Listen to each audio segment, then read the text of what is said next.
This is the Hamilton Beach temperature control electric kettle.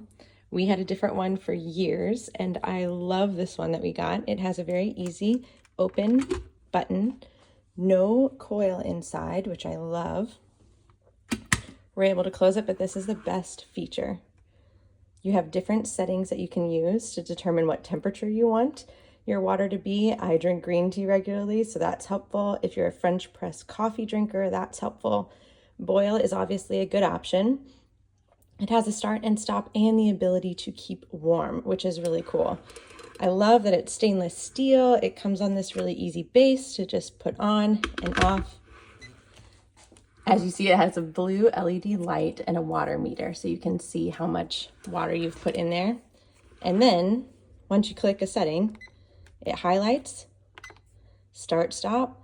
So easy to use. I find it really simple to use in our home. It heats up quickly. It doesn't make too much noise, which is really helpful. And we have loved using this in our kitchen.